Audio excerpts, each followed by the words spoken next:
À chaque fois que j'ai écrit une pièce, ça a été au départ parce que on me l'avait demandé, que ce soit un directeur de théâtre, un metteur en scène, un acteur.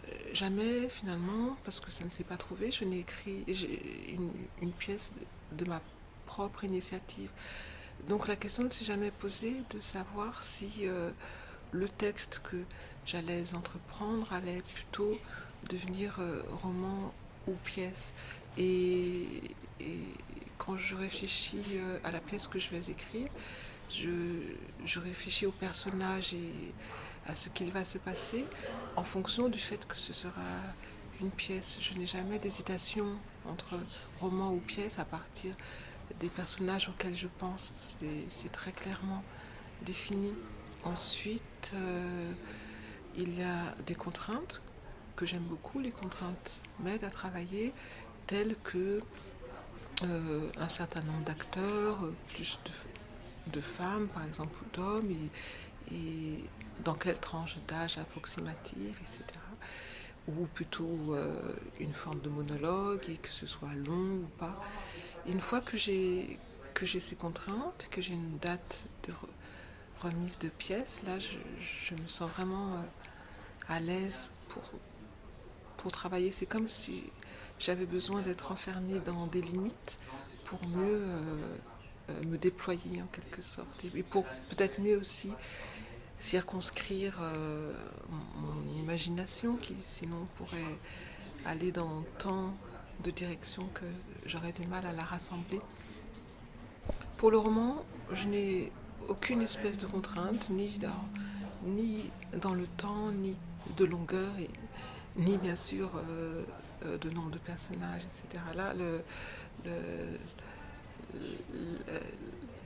la liberté est entière, j'ai même celle de ne pas en écrire finalement, puisque je n'ai jamais de roman qui me soit demandé, commandé. Et donc c'est vraiment l'inverse de ce qui se passe pour l'écriture d'une pièce. Ma liberté est absolue et des fois ça me gêne, ça m'inquiète, ça m'effraie. Donc il faut cette liberté que moi-même je la contraigne, je la rétrécisse par le choix d'un nombre déterminé de personnages, par une géographie aussi.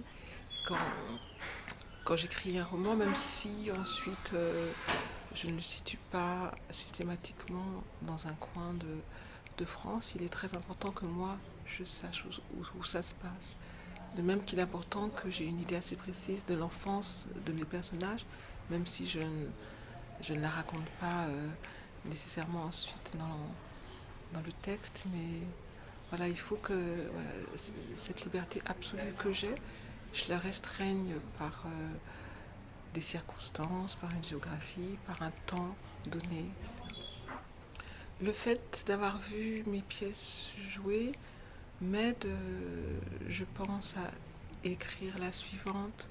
Je, je me rends compte peut-être de ce qu'il ne faut pas faire à mesure, en tout cas, de ce qui est trop long ou trop complexe. Enfin, oui, ça m'enseigne, ça m'apprend une sorte de métier, oui, ça m'apprend des techniques d'écriture, de même que lorsque j'ai écrit pour la première fois un livret d'opéra il y a quelques années de cela, qui a été mis en musique par le compositeur Hector Parra-Diestev. J'ai appris, c'est lui qui me l'a appris, qu'il était vraiment mieux d'éviter les propositions relatives, les qui, que, quoi, donc, etc., qui, dans la bouche d'un chanteur, sont peu, peu jolies, peu agréables, et qui font des phrases trop longues en musique. Et j'aime énormément avoir ce genre d'indication pour travailler. Et le fait de voir mes pièces mises en scène et mes mots dits par les acteurs m'aide ensuite à mieux comprendre ce qui passe bien, ce qui peut les gêner, les acteurs, au contraire, dans les mots.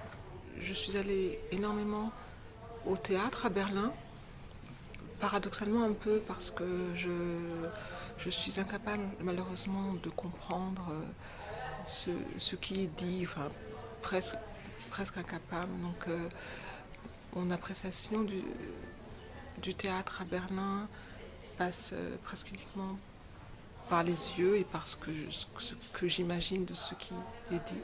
Je lis plus de théâtre que je n'en vois. J'aime Lars Noren, Joël Pomera, Thomas Bernhard. Enfin, j'aime finalement les auteurs qui me semblent avoir une langue qui me semble écrire de manière que j'appelle littéraire, peut-être plus que strictement orale. En fait, j'ai souvent peur au théâtre du réel. Et j'aime que la langue, que l'écriture nous éloigne, nous fasse décoller, même très légèrement parfois, du réel. La première rencontre que j'ai eue avec une comédienne, en l'occurrence c'était une comédienne qui a interprété l'une de mes pièces, c'était avec Anne Alvaro, qui a pas exactement joué, qui a dit, puisque c'était pour France Culture, le rôle principal de ma pièce Hilda, qui était donc ma première pièce. Et j'étais vraiment bouleversée par la manière qu'elle a eue de faire entrer dans sa bouche, même dans son corps, des mots que j'avais écrits sans penser du tout à ce moment-là, non seulement à qui les dirait, mais même qu'il serait dit. J'étais pas sûre du tout que la pièce allait être acceptée à la radio, etc. C'est la rencontre, peut-être parce qu'elle a été la première aussi, mais je ne crois pas uniquement, qui m'a apporté le plus, je crois, avec une comédienne. Je ne peux pas arriver à voir l'écriture comme un remède. Alors, ça dépend de qui on parle. Est-ce que c'est un remède pour l'auteur ou pour le lecteur? Mais en tout cas, que ce soit en tant qu'auteur ou en tant que lectrice, l'écriture depuis toujours m'aide à vivre. Ça c'est certain. Je ne sais pas, je ne crois pas qu'elle me soigne de quoi que ce soit, mais qu'elle m'aide considérablement à vivre.